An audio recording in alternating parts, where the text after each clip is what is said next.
என்றும் தமிழ் எதிலும் தமிழ், என்றும் தமிழ் எதிலும் தமிழ், எளிமையாக உச்சரிக்கும் மொழியே தமிழ் மொழிதான், கடுமையான மொழியும் தமிழ் மொழிதான். அப்படி பல ஏட்டிலெல்லாம் உருவம் கொண்ட என் அன்னை தமிழின் பாதம் தொட்டு வணங்கி என்னை அன்றாட வளர்த்து கொண்டிருக்கும் என் அன்னை தமிழுக்கு இந்த வேளையில் நன்றி கடனை தெரிவித்துக் கொண்டு அவையில் வீற்றிருக்கும் அத்துணையார் உள்ளங்களுக்கும் எனது மறுவணக்கத்தை சமர்ப்பித்துக் கொள்கிறேன். இன்னைக்கு நம்ம எதை பத்தி பேச போறோம் அப்படின்னா, இன்னைக்கு என்ன நாள் யாருக்காச்சும் தெரியுமா? ஏப்ரல் 1 தான் தெரியும். ஏப்ரல் 1 வந்து பார்த்தோம்னா ஏப்ரல் ஃபுல் சொல்லுவோம். ஐயா சொன்ன மாதிரி ஏப்ரல் 1 ஏப்ரல் ஃபுல் கிடையாது, ஏப்ரல் ஃபுல் தான். அந்த ஏப்ரல் ஃபுல்ல இன்னமும் நம்ம தக்க வச்சுக்கணும் அப்படின்னா நம்ம மறுபடியும் தமிழை உச்சரித்து பேசுறது மட்டும் இல்லாம அந்த தமிழுக்காக போராடணும்ன்றதை தான் இந்த வேலையில பதிவிட்டு இருக்கிறேன். அதாவது தொல்காப்பியத்துல சொல்லி இருப்பாங்க, வளவன் குன்று வரை உள்ளது தமிழ் பகுதிகள் அப்படின்னு தொல்காப்பியத்திலும். அதாவது பாரதியாருமே சொல்லியிருப்பார், தொல்காப்பியம் மட்டும்தான் நம்மளுக்கு தெரிஞ்சது. பாரதியார் சொன்னதை வந்து யாருமே பதிவிடல. பாரதியாருமே சொல்லியிருக்காரு, வேலவன் குன்றம் வரை உள்ளது தமிழ்நாடு தான், தமிழக பகுதி தான் அப்படின்னு சொல்லி அன்னைக்கே சொல்லிட்டார் அவருமே. அதனாலதான் சொல்றேன், தமிழ்நாடு ஆந்திராவோட அன்னைக்கு சேர்த்தாங்க. அதை பிரிச்சு திருத்தணி வரைதான் நம்மளால மீட்க முடிஞ்சது. இது ஒரு சிறிய வருத்தம் தான்.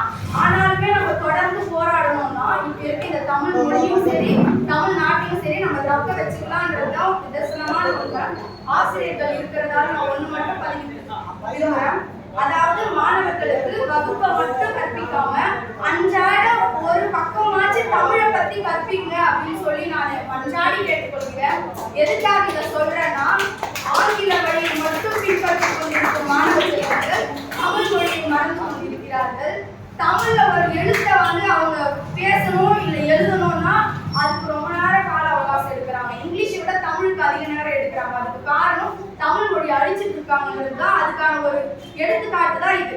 தமிழ் மொழியை அழிக்க விடாம நம்ம செய்யணும்னா ஒரு நாளைக்கு ஒரு பக்கம் போதும். அதிகமா டெய்லி ஒரு திருக்குறளோ இல்ல ஒரு செய்யுளோ இந்த மாதிரி படிக்க வச்சிங்க அப்படின்னா கண்டிப்பா அவங்களுக்குள்ள தமிழ் மொழி பதிவும், தமிழ் பேசுறது மட்டும் இல்லாம தமிழ் மொழியும் அவங்க வந்து பின்பற்றுவாங்கன்றது வந்து பதிவிட்டு போயிருக்கு. 1938 தான் தமிழர்கள் ஆந்திரா, தெலுங்கானா, கர்நாடகா எல்லாமே வந்து போராட்டம் நடத்தி இந்திய எதிர்ப்பு போராட்டம் நடந்துச்சு. அந்த இந்திய எதிர்ப்பு போராட்டத்துக்கு பிறகுதான் வந்து பார்த்தோம்னா அப்ப வந்து இந்த தமிழ் மொழியை பத்தியும் தமிழ்நாட்டை பத்தியும் பேசல. பிறகு 1946 தான் தமிழ்நாட்டை பத்தியும் தமிழ் மொழியை பத்தியும் பேசினாங்க. அப்ப முதல்ல வந்து தமிழ்நாட்டுக்காக குரல் கொடுத்தவர் நம்மளுடைய மாப்போசி ஐயா தான்.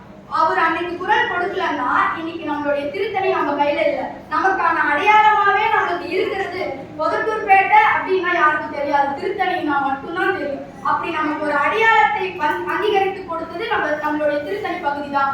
எனவே ஐயா அவர்களுக்கு இந்த நல்ல வேலையில வந்து நன்றி கடனை சமர்ப்பித்துக் கொண்டு நம்மளுடைய எல்லைக்காக போராட்டம் செஞ்ச எல்லாருக்கும் ஒரு நல்ல வீர வணக்கத்தை சமர்ப்பித்துக் கொள்ளலாம் என்றது இந்த வேலையில பதிவிட்டுக்கிறேன். மற்றும் அச்சமில்லை அச்சமில்லை அச்சம் என்பது இல்லையே என்று பாரதியாரின் பாடலுக்கு இணங்க நம்மளுடைய தலைவர்களை பின்பற்றி நாமும் தமிழுக்காகவும் தமிழ்நாட்டிற்காகவும் அச்சத்தை இன்றி ரத்தம் சிந்தியாவது இந்த நாட்டை காப்பாற்ற வேண்டும் என்று கூறி வாய்ப்பளித்தமைக்கு நன்றி பாராட்டி விடைபெறுகிறேன்.